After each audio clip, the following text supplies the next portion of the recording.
নমস্কার, আশা করি আপনারা সকলে ভালো আছেন। প্রথমেই আপনাদেরকে স্পিরিচুয়াল আইডিওলজি এবং তন্ত্রগুরু চ্যানেলে জানাই স্বাগত। আপনি খুব সৎভাবে কর্ম করছেন, একনিষ্ঠভাবে কর্ম করছেন, তার সুফল হিসাবে চরম উন্নতি ঘটছে। একটা জিনিস জানবেন, আপনার উন্নতি কিন্তু অনেকের চোখে সহ্য নাও হতে পারে। আপনার পরিচিত কোনো ব্যক্তি, তাদের চোখেই হয়তো আপনি চোখের বালি হতে পারেন, অর্থাৎ আপনার উন্নতিতে তাদের হিংসা হবে। এই হিংসা আপনার জয় হতে পারে, কিন্তু সেই শত্রু যখন কারোর মাধ্যম দিয়ে কোনো খারাপ ক্রিয়া করায়, তখন সেটা আমাদের কর্মের ক্ষেত্রে বাধা হয়ে দাঁড়ায়, আমাদের শরীর স্বাস্থ্য ভালো যায় না।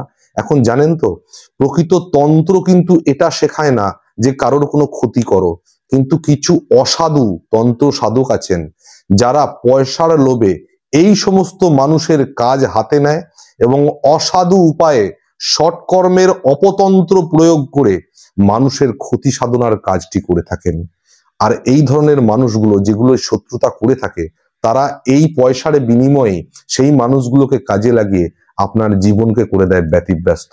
শত্রু নাশ যোগ তৈরি করতে হবে। কি করতে হবে?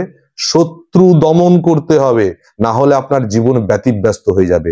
খুব সুন্দরভাবে আগাচ্ছিল, কর্ম করছিলেন নিষ্ঠাভাবে, সঠিক উন্নতি পাচ্ছিলেন, সহ্য হলো না, শত্রু আপনার উপর ক্রিয়া প্রয়োগ করে দিয়েছে। কি হচ্ছে?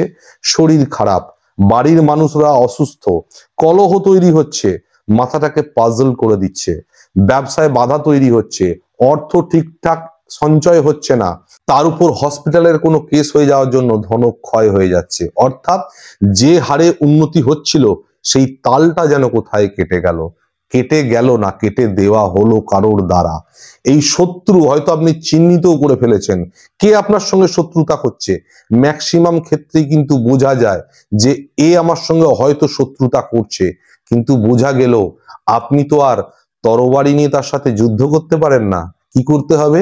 নিঃশব্দে এই শত্রু নাশ করতে হবে, শত্রু দমন করতে হবে।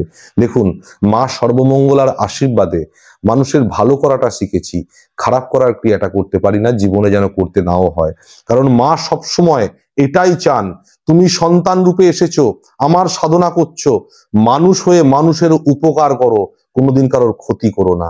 কাজেই পয়সার দরকার নেই, অর্থের প্রয়োজন নেই, ওই খারাপ ক্রিয়া জীবনে করতে পারবো না, কিন্তু হ্যাঁ, যদি কেউ খারাপ ক্রিয়া করে থাকে, সেটা কাটানোর ক্ষমতা মা হয়তো কিছুটা প্রদান করেছেন, তাই সাহস নিয়ে আপনাদের সামনে বলছি।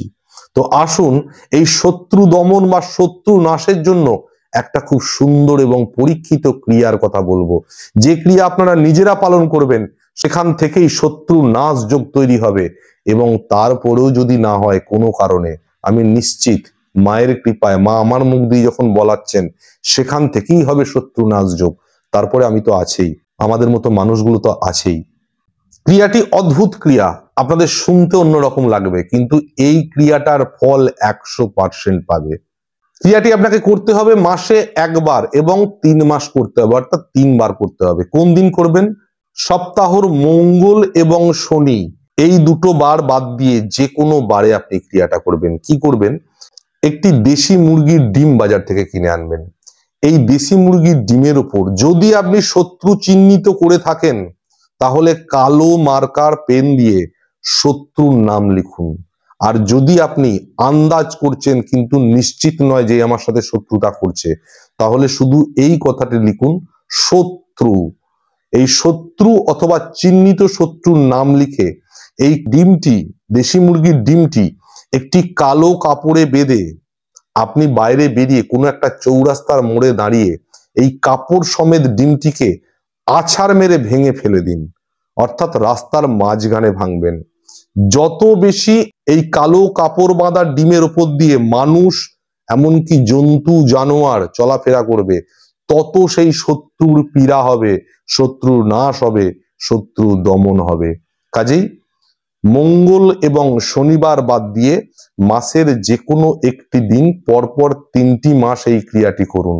শত্রু অবশ্যই পরাজয় স্বীকার করবে, শত্রু দমন হবে, শত্রু নতুন করে আপনার কোনো ক্ষতি করতে পারবে না। আশা করি আপনারা এই ক্রিয়াটি পালন করবেন এবং অবশ্যই এর সুফল আপনারা পাবেন। আপাতত বিদায় নিলাম, আবার দেখা হবে পরের ভিডিওতে। নমস্কার।